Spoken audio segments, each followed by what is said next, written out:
Hello and welcome to the Small Business Briefing. I'm Brian Catley, CEO of the Small Business Association of Michigan.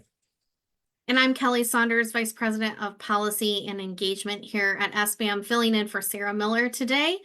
And we want to start off our show by welcoming a new VIP member, Doug Schwartz and his team at Detroit WIC. Their business is very interesting, focused on bringing customers and companies together through the most powerful sense, which is smell. So when you walk into certain companies and they have that certain scent, that's what they do. Very interesting companies they work with, like Shinola. So make sure to check them out online, obviously out of Detroit, Michigan. So, Brian, we've got a full list of topics today, but let's start out with the Corporate Transparency Act. Can you give us an update on what's happening with that challenge? There's so many ways that we engage in the system. Sometimes it's in the courts, sometimes the legislature. We've been hearing a lot about the Michigan Supreme Court lately, but don't forget that we are in the early stages of a challenge to the Corporate Transparency Act. This is a requirement that you report to FinCEN, part of the Financial Crimes Division of the IRS, sensitive personal information, just in case they ever want to investigate you. So we're challenging this. And in the federal court here in Michigan, Western District, which is where SBM's headquarters is in the Western District. It's Lansing on West. And so there's a series, when we made the complaint, when we filed the lawsuit, there's a series of briefs that are required. And the final brief by the government was made on Friday. So that brief was submitted to the court, Judge Yonker in Grand Rapids, and we have and we had already filed our briefs before that. So everything is done now except for the judge to decide. There aren't going to be oral arguments at this level. It's a very kind of fact-based case, and the judge has everything he needs. And I think it's going to be close. And some judges are slow. This judge is not. Judge Yonker doesn't like to have his docket backed up and to have things sit around and get old on the docket. He tends to move things pretty quick. So I wouldn't be surprised if sometime in the month of September that we have this lower court decision. And by the way, there's a 100% chance, no matter what happens at the lower court, whether we win or lose, that either we or the government would appeal it to the Court of Appeals. Yes, it seems like it's been a long process since we started this, but you kind of gave us a timeline, which is great. But was there anything new in the government's filing that we should know? Not really. When we made the preliminary injunction request in the beginning, the government kind of put its cards on the table, and we saw a different case in another state that gave us a little bit of heads up on how they would defend. Nothing has changed through any of the briefs. So what the government is doing is focusing on on Article 1 of the U.S. Constitution, which is congressional powers. They're saying, look, Congress can pass laws, and this is a law, and they pass this law, and they're clearly authorized to do so. So they're more comfortable fighting on those grounds. But our challenge does say, by the way, they actually weren't authorized to pass it. But our stronger argument, our strongest argument, is a Fourth Amendment claim. And frankly, I don't think they address it very well. I don't think they have a good answer. Fourth Amendment it protects us, citizens of the United States of America, from illegal search and seizure. There has to be probable cause for them to investigate you for wrongdoing. And so the government is defending on one ground that they feel like is their strongest part of the case. But we're actually filing the suit based on several things. And I don't think that the government has, in any of their briefs, done a very good job of addressing our Fourth Amendment concerns. So you just briefly mentioned another court case, and that's the one that's based out of Alabama that came before we filed our lawsuit. Can you talk a little bit about where that case currently stands?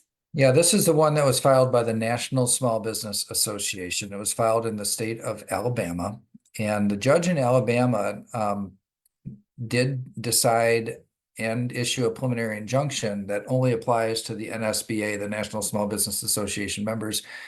But that decision was made much earlier in the year, and it's already in the Court of Appeals. So the association that challenged it won, the government appealed it to the Court of Appeals, and they're getting ready for oral arguments in that 11th district. So there's there are groups of states that are in appellate districts around the country. This is the 11th Circuit Court of Appeals. And let's see, oral arguments for that case are on September 27th. So sometime around when I expect we'll get our lower court decision, they'll be gearing up for oral arguments in this Court of Appeals. And our legal strategy here to get to the Supreme Court, it really does. We know that having two different cases in two different appellate courts give us a better chance that unless those decisions are identical, then the Supreme Court, if there's conflicting decisions, Supreme Court is much more likely to take it up. And that's where we want this to make it to the United States Supreme Court and hopefully have the Corporate Transparency Act, either in part or in whole, struck down. Well, thanks for giving us an overview of that. It's been a little bit of time since we've given an update on where we're at legally, but let's switch gears a little bit. We've been talking about the Michigan Supreme Court ruling, obviously, on adopt and amend quite a bit for the last 2 weeks. And we've been talking about paid sick leave a lot, but there was an actuarial study that came out that the Department of Labor and Economic Opportunity here in Michigan released around paid family leave. And this was something that we had been watching. We had been given indication from the legislature that they were waiting to see what this study said, as there was a bill package introduced that went pretty far further than we could ever support in the Senate. So can you tell us what that actuarial study said and if we're feeling good or bad about it or in between? Well, I'm thankful that they did an actuarial study because a lot of times they'll pass these things and then there's just anybody's guess on how expensive it is. And so they published it to their credit, even though it shows that it will be wildly expensive. So this is there's kind of a ramp up in the costs that show in the study, but it'll get to the range is $2.5 billion to $3.2 billion, what it would cost to implement this, what is essentially a paid family medical leave. It's different than the paid sick leave thing that we're going to talk about in a little while. This is a different proposal. This one's not law yet, made it through the Senate, but it's something that we're really concerned about in lame duck. And so it's a proposal that is on the table, and it will cost literally billions of dollars. And our concerns aren't just the dollar amount, though. There's the mandated benefit, but then there's also this is something that is managed kind of like the unemployment agency, in that there's like a trust fund that is created. There's an assessment that you apply against your payroll. So you have payroll, you apply an assessment to that payroll, and then you give to the government money that they put in this trust fund. And then if your employee wants to use any of this paid family medical leave, they don't go through you, they don't coordinate it with you, the employer, they go to the government to get it approved. Your only role in it is to pay the bill. And so we're really quite concerned about it. But the cost was actually even higher. I thought that this would be $1 or $1.5 billion. But it's just so hard to tell without getting the actuaries involved. And in this case, 2.5 to 3.2. There's a ramp up. It starts off a little bit less expensive, but this is the sort of thing where over time you just know it's going to go up, and that this is like, what's it going to cost, assuming it doesn't get abused. The way that this law is written, it's ripe for abuse. It has a lot of vague terms in terms of what qualifies for family medical leave. So I think this actuary study, while it's difficult to say for sure, I think that they assumed that it would conform with the reasons in the federal Unpaid Family Medical Leave Act, but the state, this proposed state law has much more expansive rules in terms of what you can use it for. Yeah, thanks for sharing what that legislation actually does. And, when we talk about these big numbers, we're usually They're not good, obviously, but for us, it was good to see that the actuarial did show that because we were expecting around 2 billion. And so the fact that it's going to be even more expensive than that does give us a really good talking point as we're talking with legislators about what this means. And again, to your point, we're consistently still working on the UIA issues, setting up a fund that would be for, paid family medical leave in that same vein. We clearly don't have that under control here. So we will continue to watch it. But let's go back to your point about, and what I was trying to string together was we've got the paid family medical leave proposal that's in the Senate. And then we've got obviously adopt and amend in the paid sick leave piece. If those two things were to happen at the same time, how does that work? What does it mean? Yeah, the interesting thing is that the proposals explain that, and as you might imagine, it's not good for employers because one can't count toward the other.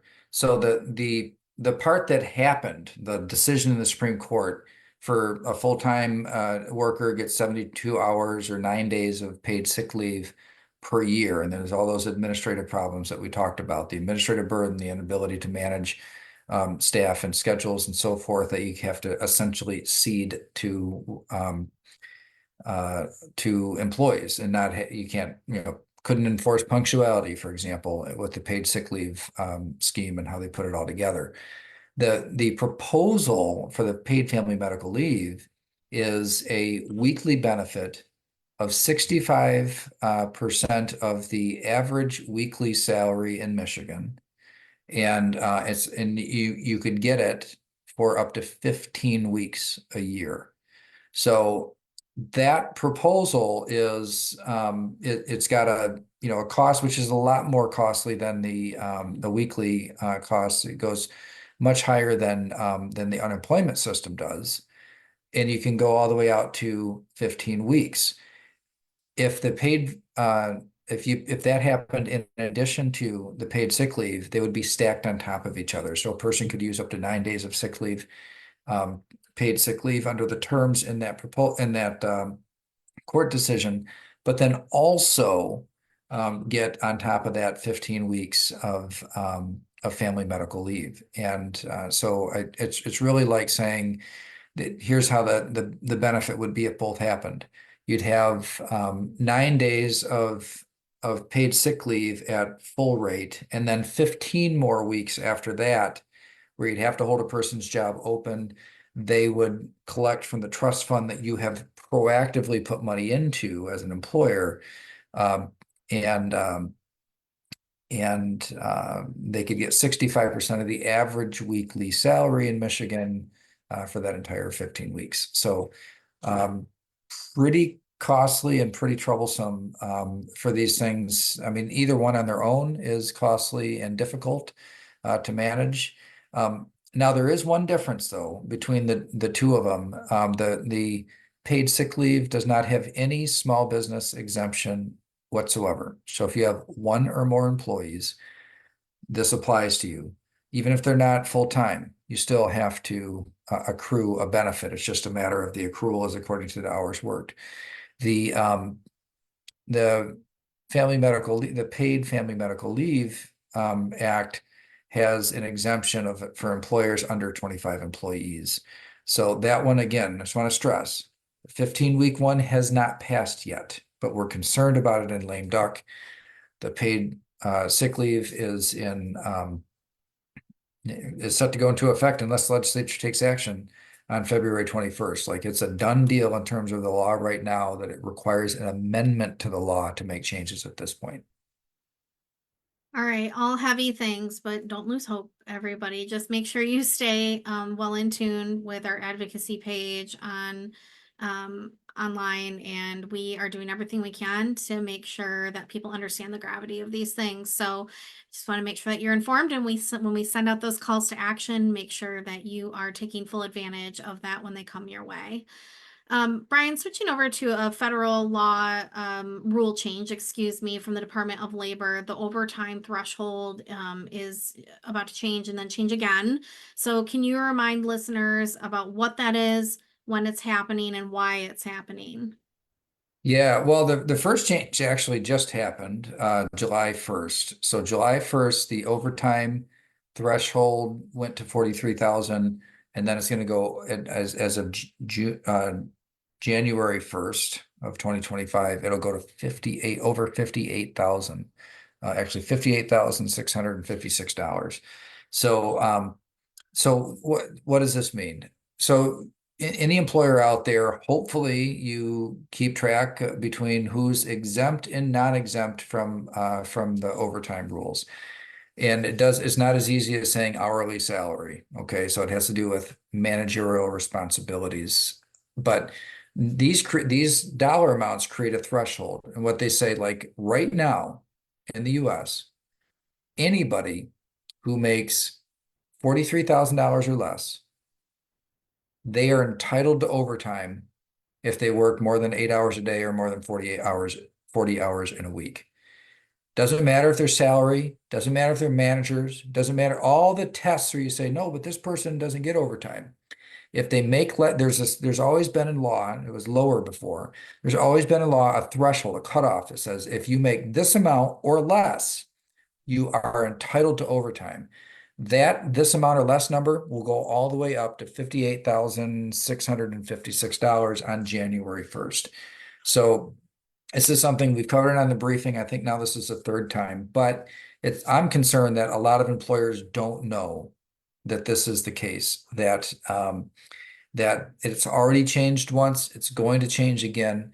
And if you're not keeping track of hours, let's say you got a salaried person, they have managerial responsibilities and they meet, the non-exempt kind of status, then or I'm sorry, the exempt status, so that you don't pay them overtime or you don't even keep track to see if they, did they work, 9 hours or what.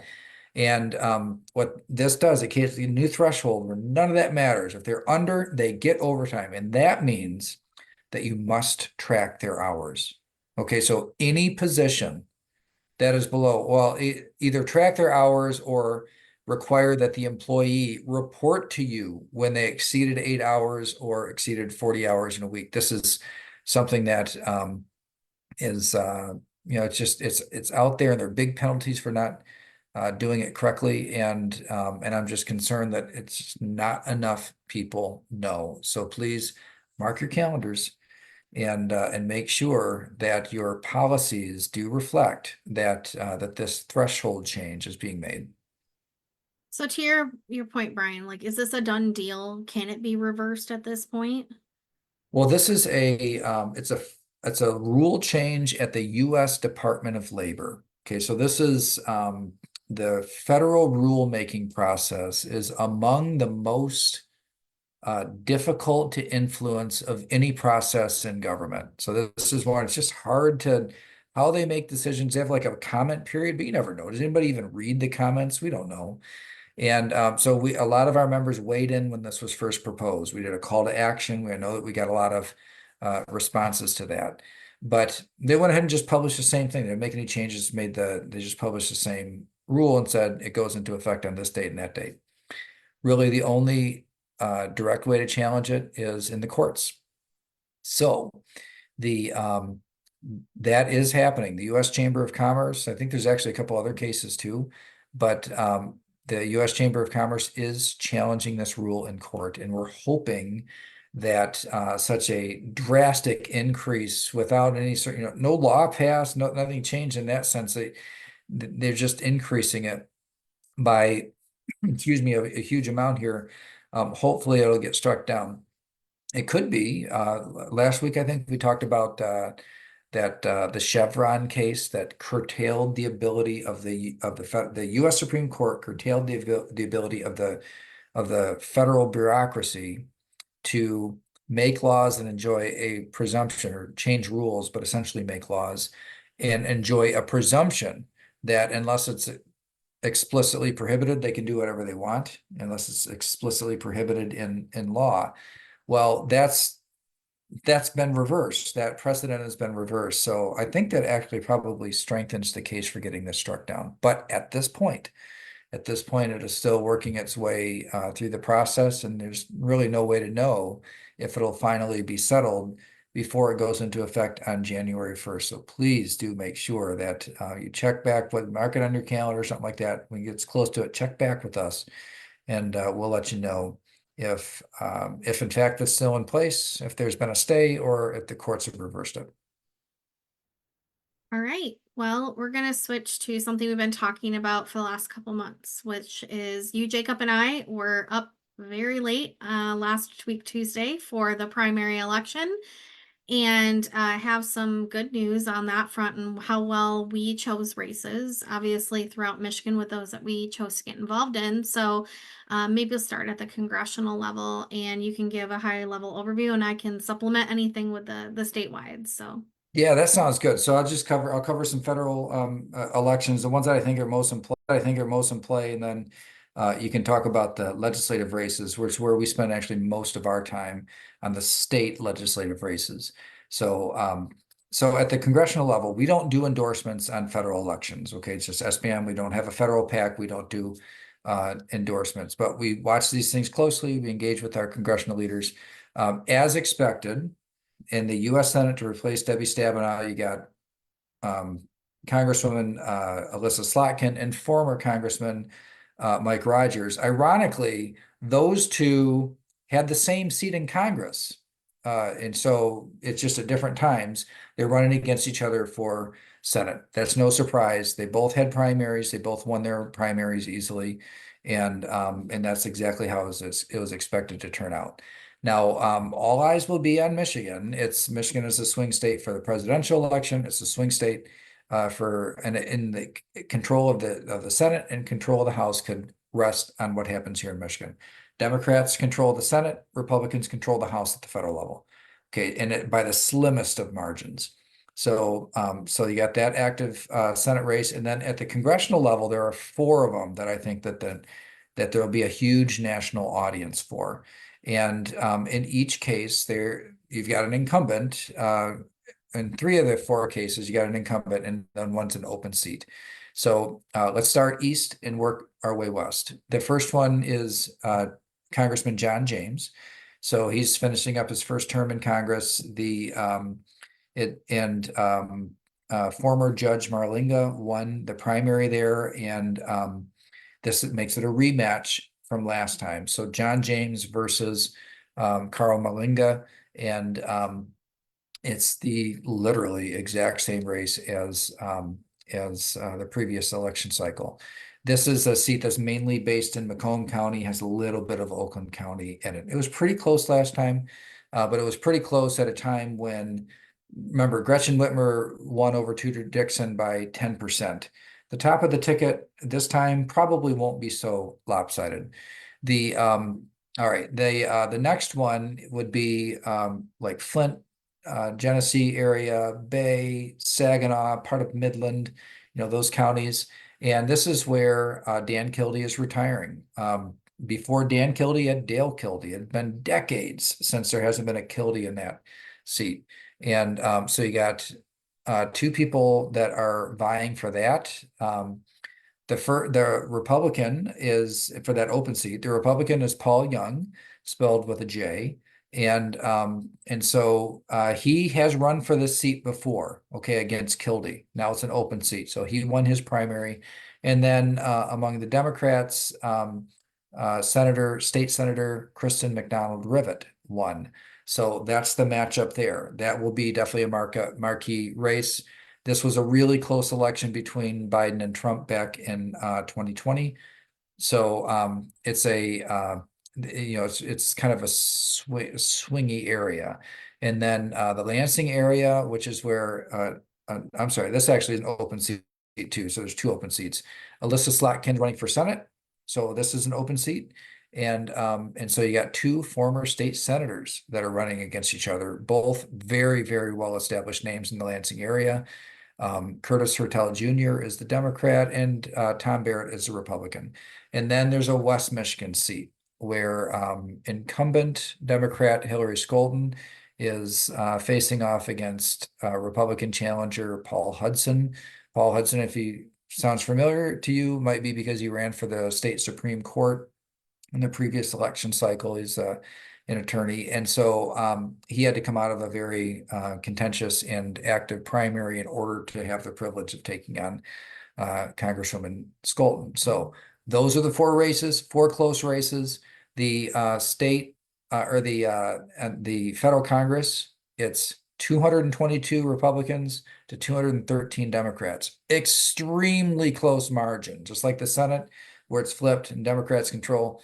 And it's a very slim margin. So these four seats will have a lot to say on who holds the gavel after the next election. All right, kick it over to you for state elections. Sure. And just a reminder that our organization is intentionally bipartisan. We seek to endorse both Democrats and Republicans as long as they carry a small business message. And so we had quite a few races that we were involved in, quite a few candidates that had very contentious primaries that we were watching and hoping would return. And so our percentage, our Small Biz PAC board does a really good job of vetting candidates, had a 95% win ratio. And that is extremely high across the board. And that's not to say that we didn't take chances, because we certainly did in these races. And so a few of the ones that I'll just highlight that we're watching up in the Leelanau Grand Traverse region, Lisa Trombley came out of her primary. That will be a very tough general for her, but we feel like she's a great candidate up there. Down in the Southwest Michigan region, Steve Frisbee came out of that primary as well. We're very excited about him. And then there were some, those are both Republicans, by the way, but on the other side of the aisle, a few other ones we were watching. Representative McFall out of the Warren area had a very contentious primary as well, and he won too. And there's even some leadership in the current state house that had challenges. The speaker himself had a challenge. The minority leader himself had a challenge too, and they both came out of their primaries as well. So we feel very confident that we chose some very great small business candidates. We would encourage you to visit our website that has a full listing. Reminder that we endorsed in over 60 races in the House primaries this cycle. And so we will be doing another round for the general election for other candidates that did fill out our questionnaire, and we're going to reevaluate to see who would be best to serve you in the legislature. So we feel really proud of our record this time around. Again, we definitely took chances, and we look forward to trying and helping these candidates get over the finish line in November. A reminder, as Brian just said, in the state house, it is a very, very tight margin. Democrats hold 56-54. And so this is going to be a really interesting election year, specifically in November, to see, do the Democrats hold on to the House or does it flip? And many of these seats are redistricted, even most recently, specifically in that Detroit region, to see how this all shakes out. So visit our website to find out more. And again, we're very proud of our 95% win ratio on Tuesday. So Brian, we are going to switch to a few more stories before we wrap up. Business Leaders for Michigan released their CEO Outlook survey. Can you tell us what it said? So the Business Leaders for Michigan is an association of just the largest employers in Michigan. And we have a lot of projects that we do with that organization. But they do a survey, which is pretty interesting. You know, CEOs at that level have access to a lot of information, economists and pretty sophisticated ways of determining what direction things are going. So this is a survey that I usually pay some attention to. They're actually a little bit more positive about the future of Michigan than they were a quarter ago. So about 73% thought that things would stay about the same, and that's up from only 53% thought things would stay, leave level back in December.